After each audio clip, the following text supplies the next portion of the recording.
Okay, so taking a look at this assignment sheet, I went ahead and put on there what we're doing up until break, so you can kind of see the entire game plan for the month of December.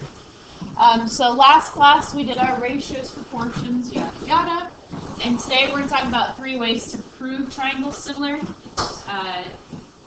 Similar to how we did triangles congruent, we had side, side, side, side, angle, side. We made those 5 shortcuts to prove triangles congruent. Today we're going to be learning 3 shortcuts to prove triangles similar. We only have 3 of them. So that's today, which means next class is time for the quiz, lesson quiz. But I want to talk about this piece here, the eCart Mathematics Geometry Quarter 1 assessment. So eCart you've done in probably every single one of your core classes, pretty much your entire life. This is like the district-wide drop-down test that you do on eCart through Blackboard. You guys know what I'm talking about? Okay. So this is the quarter 1 assessment, and this will count as a 20-point homework grade for correctness. So whatever score you get on it will be the grade that goes into this. You can get on it through eCart, which is on Blackboard. Now you will have time to work on this during Stinger. So I have you guys for Stinger. No, maybe on December 5th. So you will have that Stinger time to go and work on it. In first period, some people did complete it during that time. But whatever you don't finish, it is required that you do it on your own for homework. And the entire thing must be done by December 7th. So you have a little over a week to complete this. You're more than welcome to go ahead and start on it this weekend or before that Stinger time. If you come to Stinger and you've already completed it, then you can just work for another class. But that Stinger will be devoted to working on the eCart. So you have that time in class to work on it if you would like to use that time to work. Questions on that? When you do this, just write your work on a separate sheet of paper and turn that into me. It doesn't have to be anything fancy, and not all of them are going to have work, so whichever ones you have work for, just write those prompts down, show your work, and then I have something tangible for it. Alright, so then quiz next class, and then we have our test on December 11th. That ends up being the Monday of that last week before break.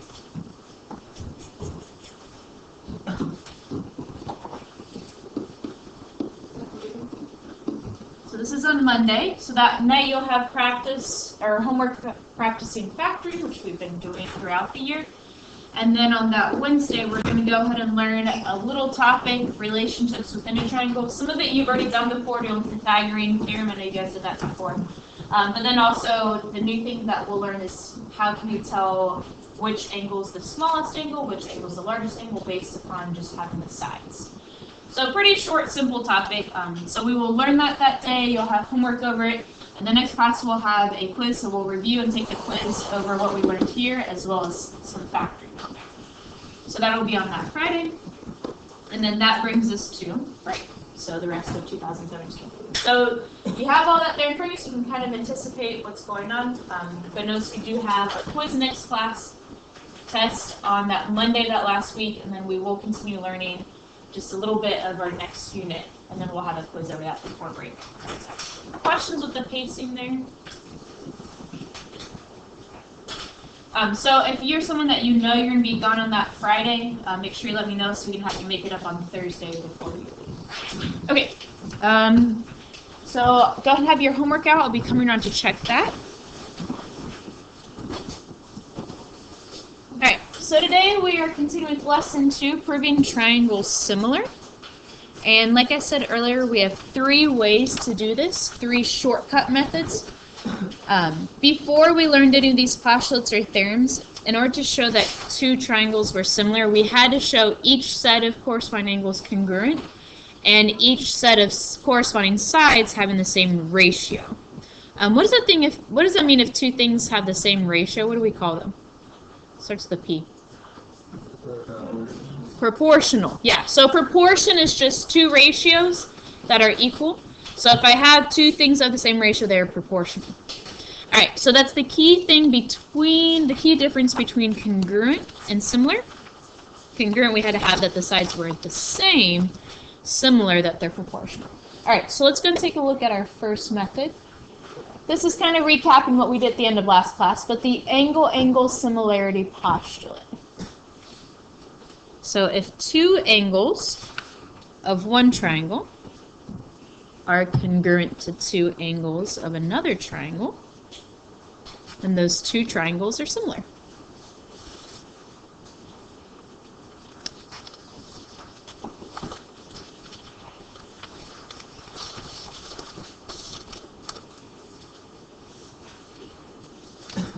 Now, we could have that third angle as well. It's not necessary, though, for us to have that third angle in order for them to be similar. Just having two is sufficient. But if you have three, that's great. You got even more than you needed.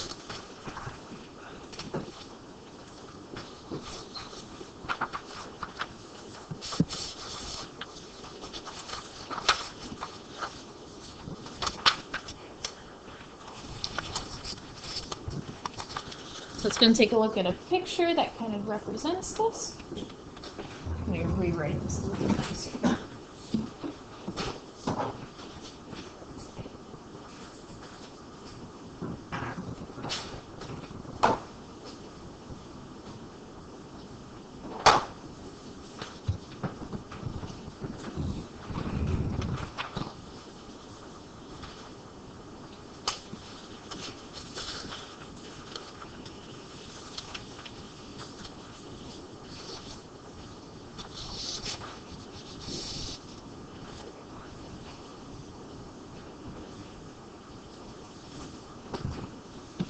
So in this picture, given to us is the fact that the measure of angle B equals 100 degrees.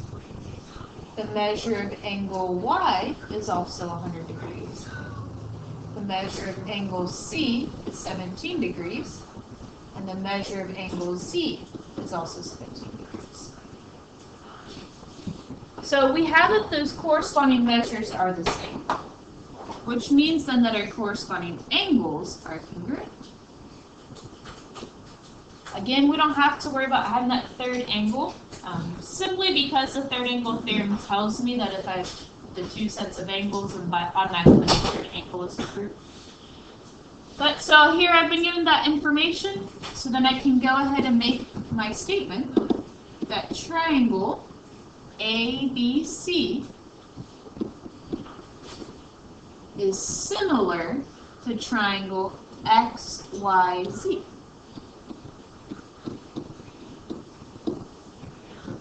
Notice we use that similar notation, just the one squiggle.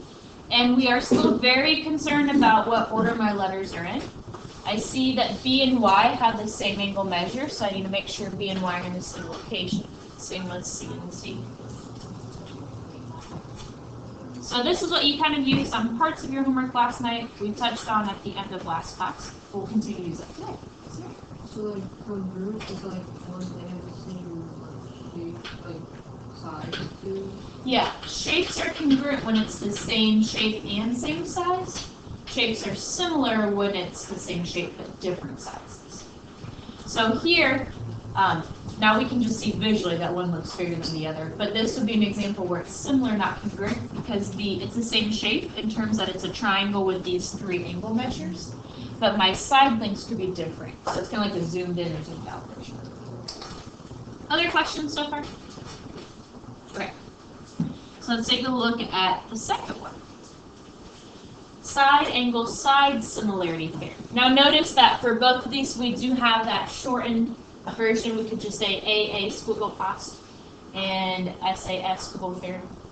So again, feel free to use those shortcuts as you're doing your proofs and as you're giving your reasons.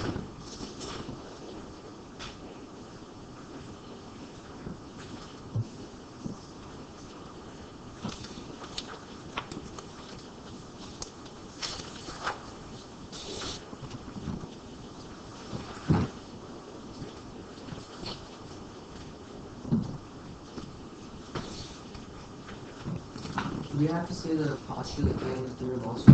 Yeah, I do want you to go and say it with it. Again, if you get a postulate theorem, that's fine.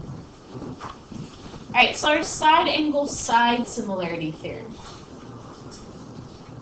If an angle of one triangle is congruent to an angle of another triangle, so we have one set of angles congruent.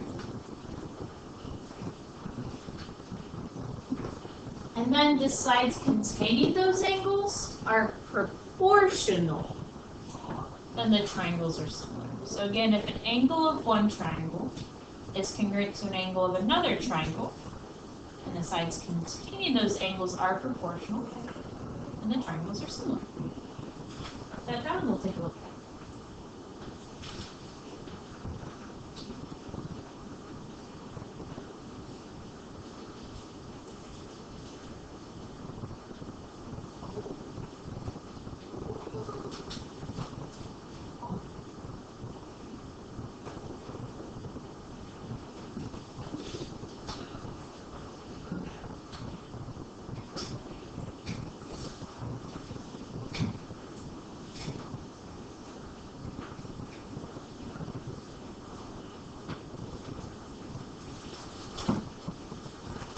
Okay, so again, key thing here, difference between congruent triangles and similar triangles, is that the sides containing those angles are proportional. Proportional, not necessarily congruent. So they have, again, what does that mean, proportional? That their ratio is the same. Good, same ratio. So those corresponding sides have that same ratio. Alright, so let's take a look at what this might look like for us.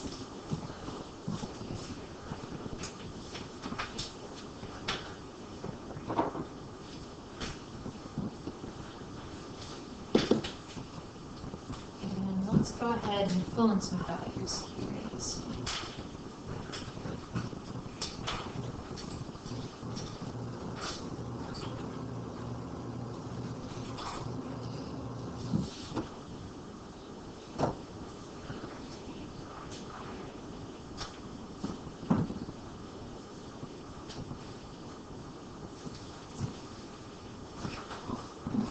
Alright, so we've got triangle ABC, triangle DEG.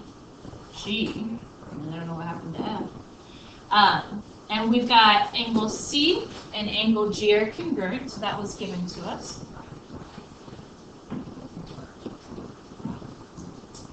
And then they also gave us some measures of our sides here. So let's go ahead and compare to see if those are proportional or if not. So I'm going to go ahead and compare my small with small, so AC over DG.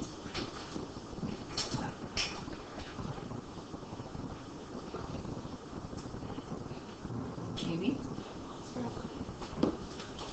And the actual numerical value, so AC was 2 and DG is 6.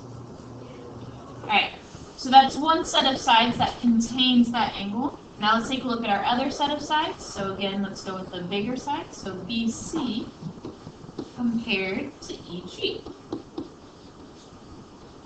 And BC's actual measure is 5, and EG's actual measure is 15. So what we need to see is, does this simplify down to the same ratio? Now notice I'm labeling my work here. Make sure that you as well also label your work.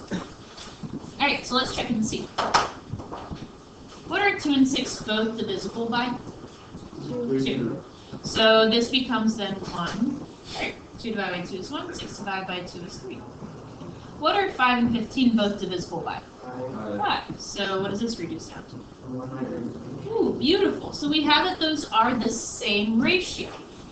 So they also gave to us that the ratio of AC to DG is equal to the ratio of BC to EG. Again, meaning those sides are proportional. They have the same ratio. Corresponding sides are proportional. Alright, so they gave us a set of angles, congruent, and then the sides that contain those angles are proportional. So then I have that side angle side similarity. So then I can go ahead and state that triangle ABC is similar to triangle, and again be careful with your order here, DEG.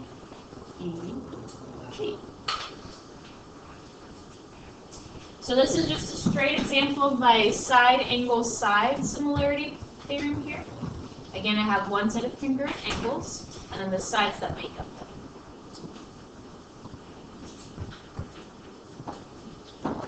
Questions on that one? Yes, sir. So like if we're doing terms, would you put S and S and the similar side? Yep, that would be your reason. So you can do this shorthand notation there. Yeah. Yes, guys. So like, think of a picture. How do you like know that they look similar? It tells you that they're similar. Is there like a symbol for similar? This just one squiggle means similar. So they would put that out in a triangle also? They would either tell you this statement here in blue, or if they didn't tell you that statement, you would have to check that they're similar. They wouldn't tell you that they're similar or not? They could. If they do, it would look like this in blue here. Or they might say the triangles are similar. But the geometry notation would be triangle blah da da is similar triangle da da da. That would let me know it already is similar, and then I can proceed from there. Other questions so far? Okay. So what we have so far then with our two theorems, or sorry, our partial theorem. For our first one, we had to have two sets of angles congruent. And for our other one, we had to have a set of angles congruent and then the set of sides proportional.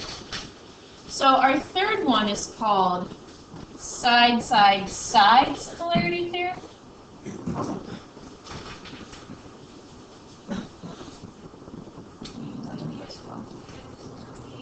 So side-side-side similarity theorem.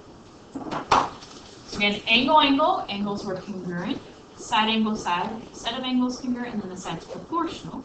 So our third one, side-side-side similarity theorem. Again, we can see the shorthand notation here, SSS squiggle theorem. I want you to turn and talk to your shoulder partner. What do you think has to be true for this theorem?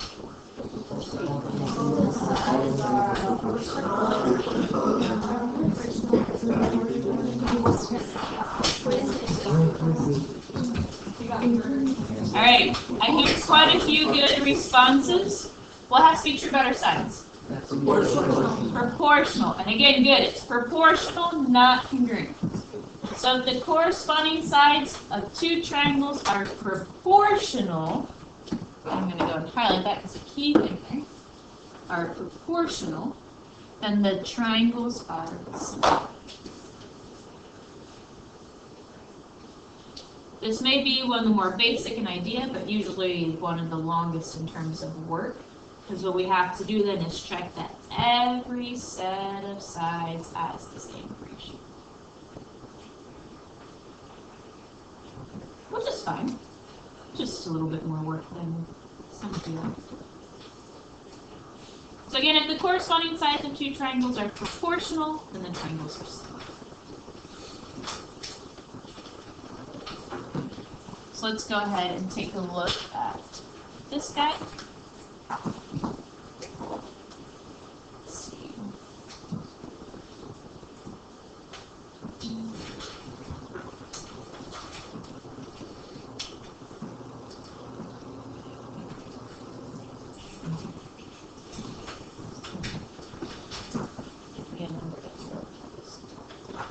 Actually, you can go.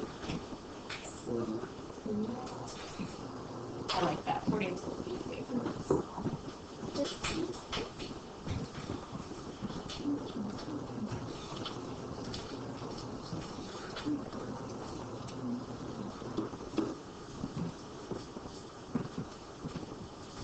Alright, so let's take a look at our triangle Tom versus Ab. With those angle measures there, let's check to see if those sides are proportional.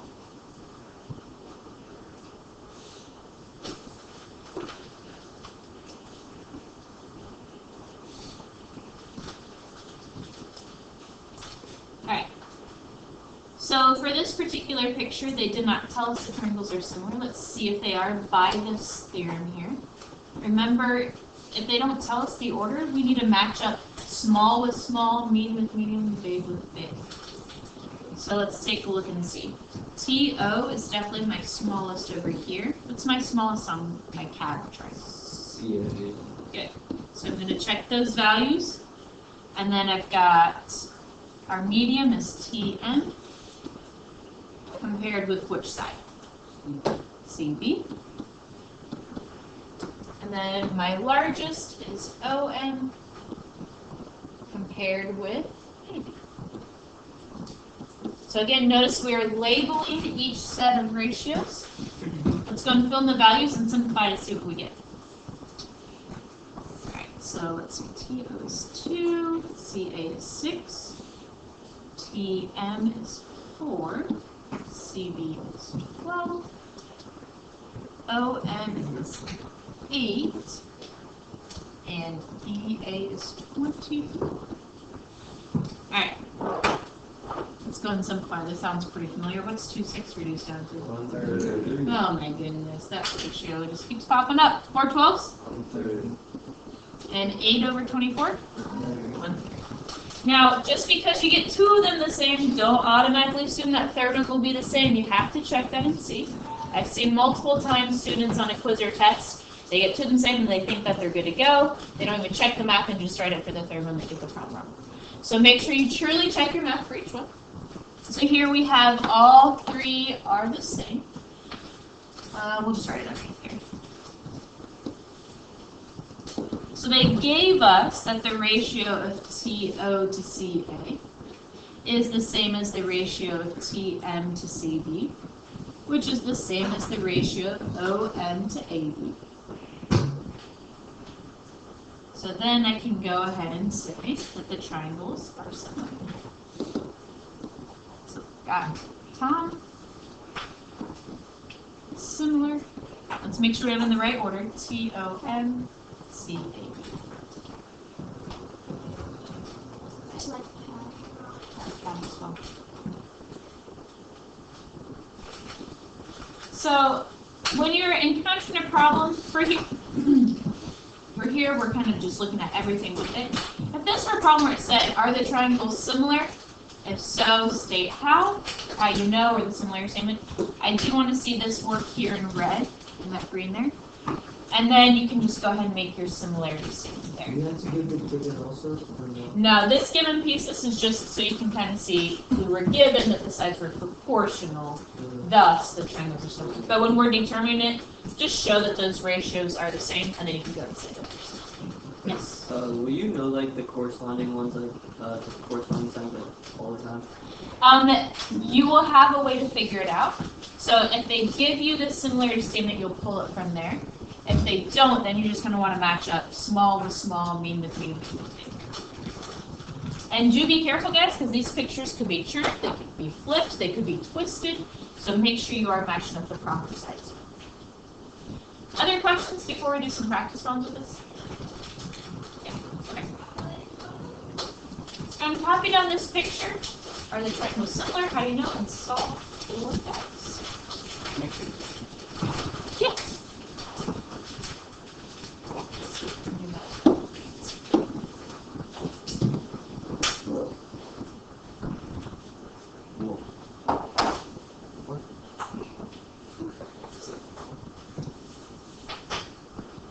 Be impressed. I think it's pretty cool. Pretty cool feature.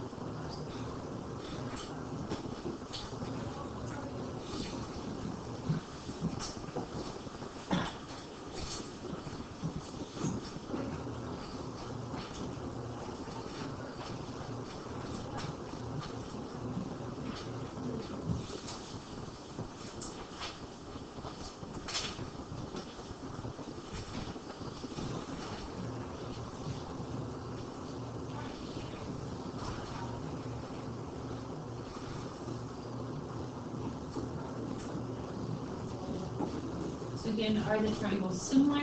How do you know? And solve for x.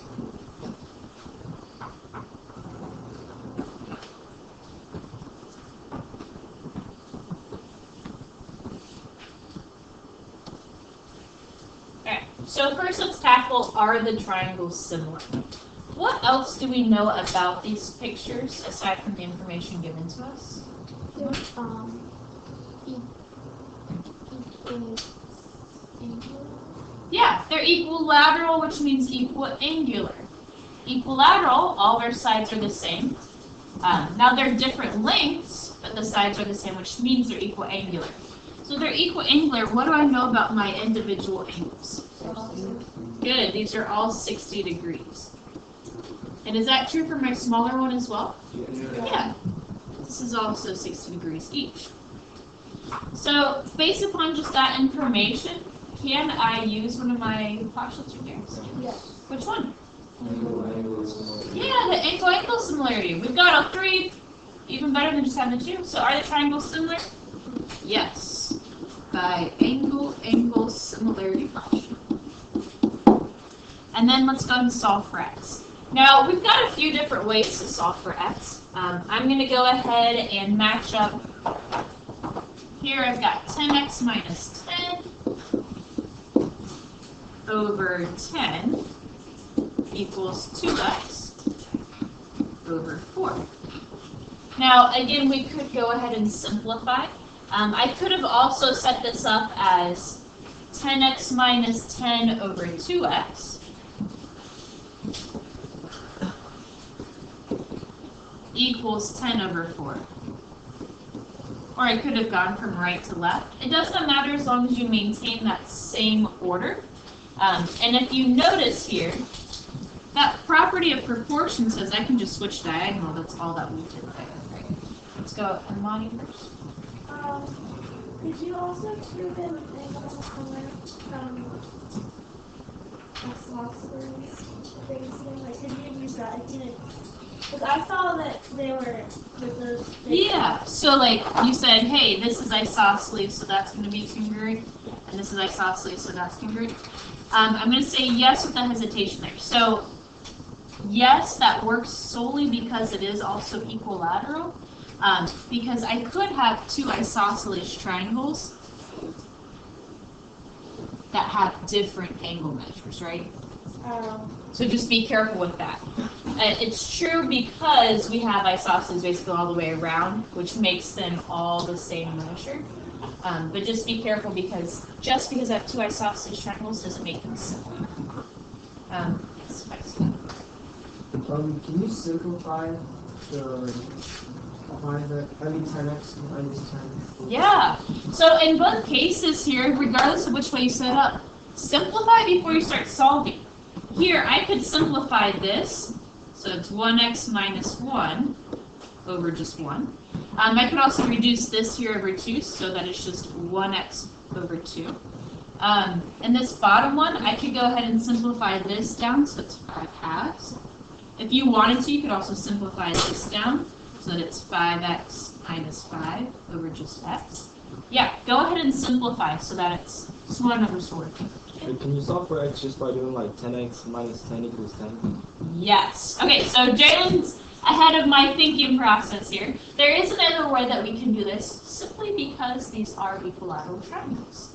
So equilateral triangles means that if this side is 10, then this side is also 10, and so is this side. So I could even just set up that 10x minus 10 equals 10.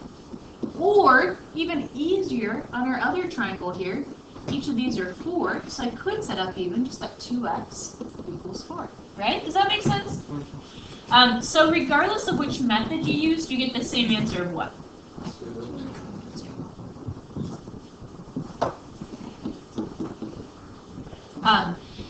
So the reason why we were able to do those last two approaches in blue is because it was equilateral. That's not always going to be the case, but yeah, that can save you even more time. Alright, questions on that one? Okay. Let's go and take a look at our next problem. Decide the triangles are similar, state how you know, then solve for x. Well, that got a little wonky there.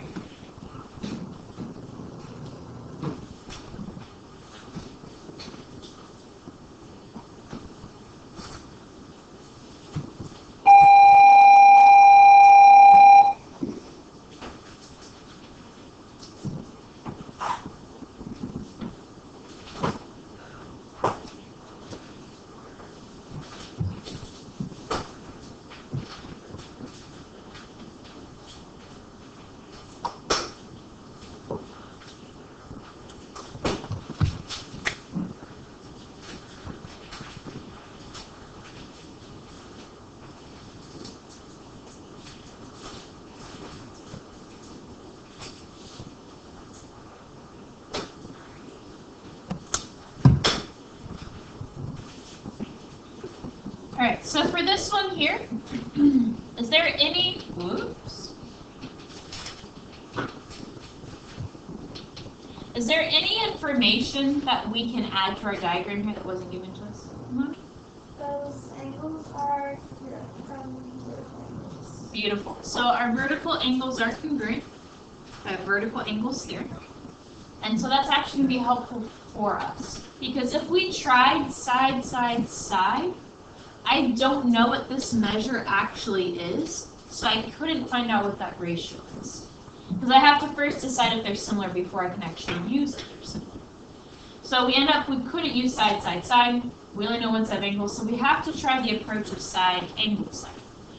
So let's go ahead and check that out. Remember, for side, angle, side, I want to use the sides that contain those angles. So here, this is one where it might be kind of easy for you to visualize that this triangle here has kind of just been rotated. But that's not always going to be easy to do, so match up small with small and medium with medium. Alright, so if I look at these sets of sides, between 9 and 21, which one is my smallest? 9. So then between 12 and 28, which one is that going to go with? 12. Good. So I'm going to compare 9 to 12. And then my other one is going to be 21 to 28. Again, it doesn't matter. I could have gone 12 to 9, 28 to 21. I could have even gone 21 to 9 over 12 to 28. As long as you just check it in the same order, that is fine. Wait, how do you know which go with? So you want to go small with small and medium and big with big. We're checking the ones that make up the angle, so I'm going to ignore the 18 and the 4x minus 4. So I'm just taking my smallest of those two and then the next. Alright, what does 9 over 12 reduce down to? 340 with the 4. Good. What does 21 over 28 reduce down to? 28 with the 4. Oh, how nice. Now here, they did not give us letters to label our sides, so that's why I didn't label it here in the beginning. But do show your work that those are both the same. So we've got that those are proportional, we've got the angle included. So are the triangles similar? Yes. By side, angle, side, similarity there. Alright, and then I want you guys to go ahead and try solving for x. We clearly need to use these two, which we know go together. But it's up to you what you want to use. You can use the 9 to 12, the 20 to 28, or since we already did the work, we know that the ratio has to be 3 to 4, right? I recommend using those smaller values because we already did that work for it. So we know that our ratio of the sides has to be 3 to 4 every single time. So give that a go. See what you get. Compare with your shoulder partner, see if you get the same thing.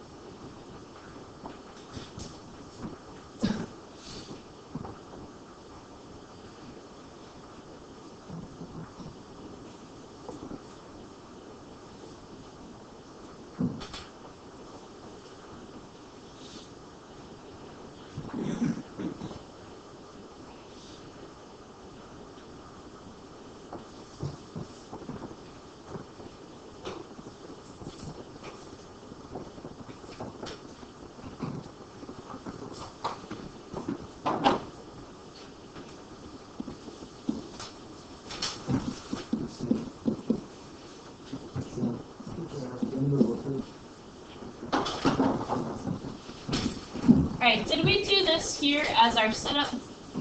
Yes. We're good? Okay. So now when we cross multiply, I have 18 times 4 equals 3 times 4x minus 4. Notice I've sealed that in parentheses there. Now, you are more than welcome to multiply out 18 times 4. You're more than welcome to distribute out that 3. But sometimes you might want to go ahead and leave it not multiplied out so it's easier to simplify. Those numbers aren't too bad. They're not too big to have to work with. But if that was 180 times 48, then we're starting into bigger numbers, right?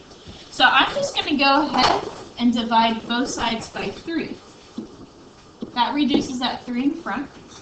And can I reduce anything in this fraction here? 18. Yeah, the 18 and 3. What goes into both of them? 3, right? So I'd have then this is 6, and that's just 1.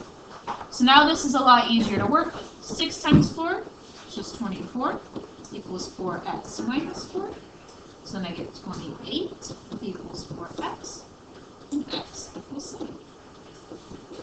Again, you are more than welcome to go ahead and multiply this out. What did we get if we did 18 times 4? 72, do we agree? Okay. So I could have just said then 72 equals 12x minus 12. And that's not really too bad to have to work with here. We'd have 84 equals 12x divided by 12 divided by 12. And then we would get x equals 7. But sometimes it's a little bit easier to work with it this way, where we have smaller numbers to deal with, rather than having to have the bigger numbers. So either way is perfectly fine, just the method of working smarter. With the original one, does it matter if you put the 4x minus 4 on the top or bottom? Good question. So Ben asked, does it matter where I put my 4x minus 4? It does. So I just want to make sure, because my 3 to 4, each time I went from the left triangle to the right triangle.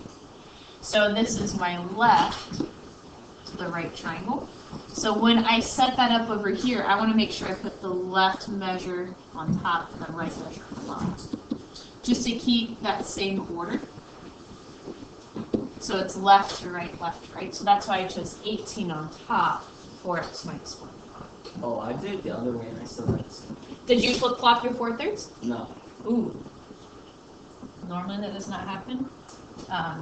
Careful in the future. Yeah. So guys, yeah, we could have done this whole thing flipped upside down as well. So just make sure you maintain that same order. All right, questions on that one? Okay, let's pick it up and watch.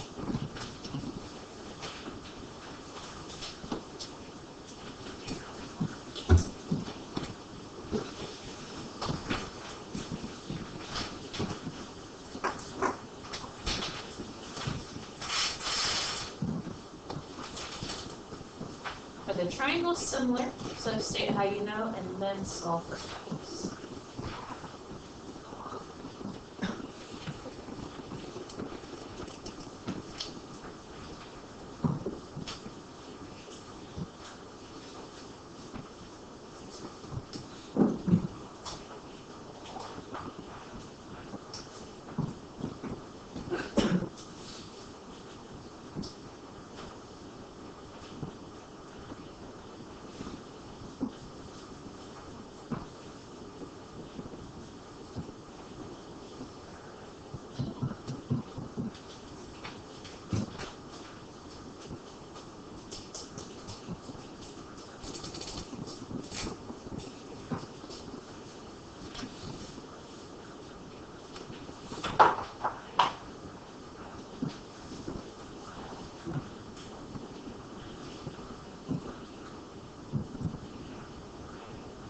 Now for this picture here, they've given us a set of parallel lines within our triangle, and those individual pieces. And so asks, are the triangles similar? And if so, state how you know and then solve for x. What triangles are they talking about? I see this one big triangle here. What's the other triangle they're talking about? Good, the little small one on top. Okay, so it's kind of like that overlap of triangles. Alright, so let's take a look at this one. This is one of the more challenging types. So I'm going to go ahead and just kind of highlight this. I have this big triangle here. And I'm going to go ahead and mimic that down here. And then I have this small triangle on top. And that's what we're comparing. Alright. So first of all, we have to decide if the triangles are similar. What other information can I include on my diagram here? Emma? You can show, by using the parallel lines, you can show some of the angles or angles. Good. What method are we using? What postulate here? Corresponding angles. Good. Our corresponding angles postulate says, hey, if these are parallel, look at this as my transversal. I've got that those are congruent. So on this diagram, I'm going to go and draw it that way. And I could also do it on this side, but that is my transverse. So those corresponding angles we have end up appearing in both triangles. Is there anything else I can say about my angles? Anyone see how I can know that third angle? We don't have to know that third angle because we have angle similarity right now, but how else do I know that third angle? Since both triangles are sharing the same reason. Very good, very good. So I also have that this is congruent to itself because they both share that. Does that make sense? Now, again, we only needed 2 of these to show that these are similar, so we're just going to go and say, yes, they're similar by angle similarity, partially. And so now let's figure out how to solve for x. So I'm going to go ahead and substitute in those values that I do know. Why did you have a question? Okay. All right, so on my green triangle, I have this is side 6. This is length x minus 1. Let's rewrite that.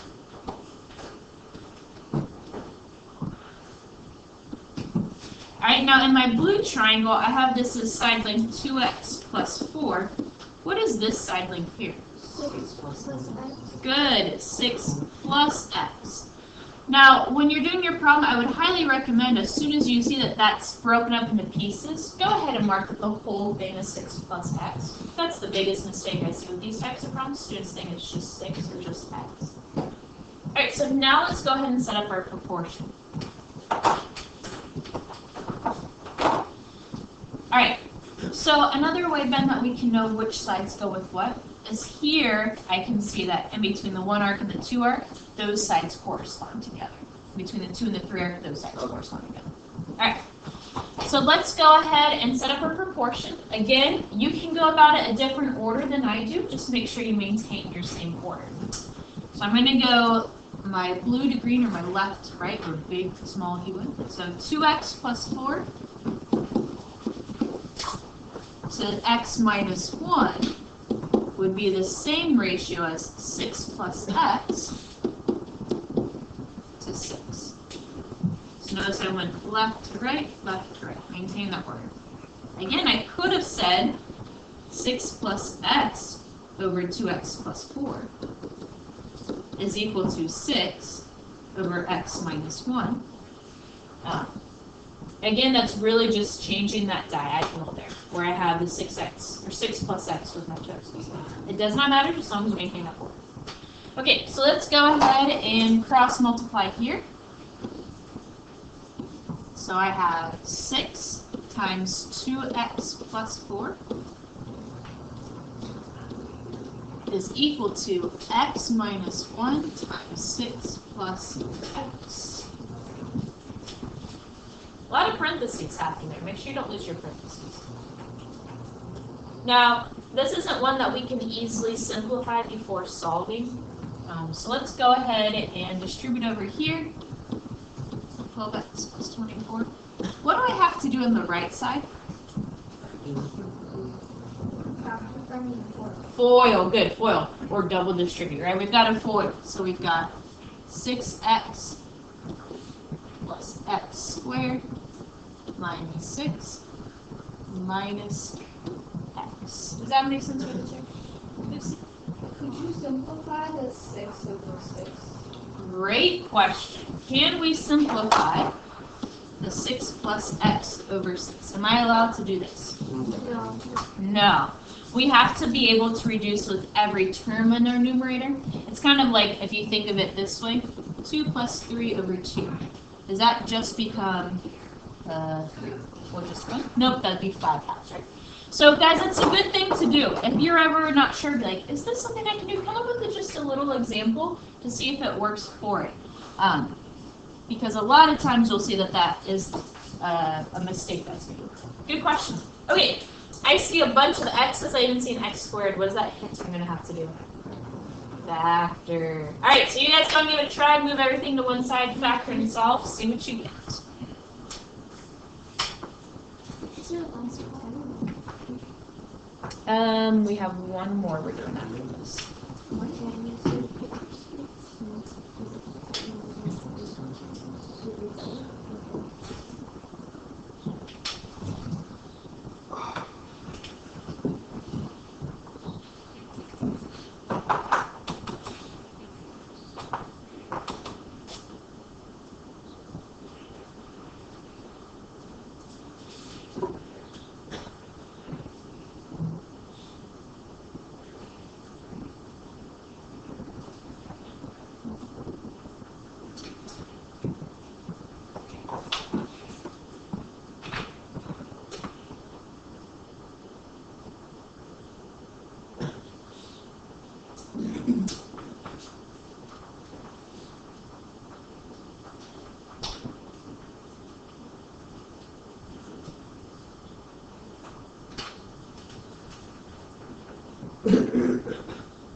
Alright, did we get 2 potential answers at 10 and negative 3?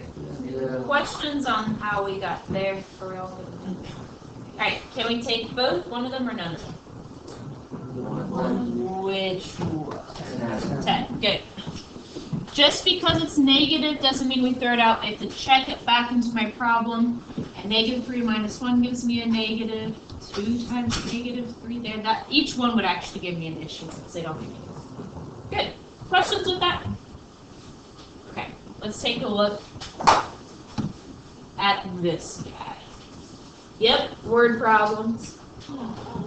Oh, what a bummer. At 4 p.m., good old Carl stands next to his house and measures his shadow in the house's shadow. Well, he's wondering how tall his house is. Maybe he wants to get a flagpole that's as tall as his house. Maybe he only wants a half the height of his Maybe house. he wants to be as tall as possible. No, we're wondering how tall the house is. He already knows how tall he is. You measure your own shadow. I was Is it questions are like measuring the weirdest questions ever. Like, Yeah, you're moving. No, you know the kind where you set it up. Have you ever used those? Oh, yes. So this is actually something that is used by like surveyors, contractors.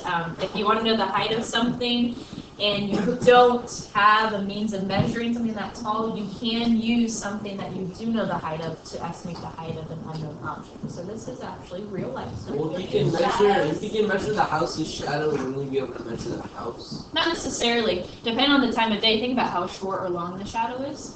Now at 4 o'clock, it probably has a decent shadow, but it's not going to be too bad.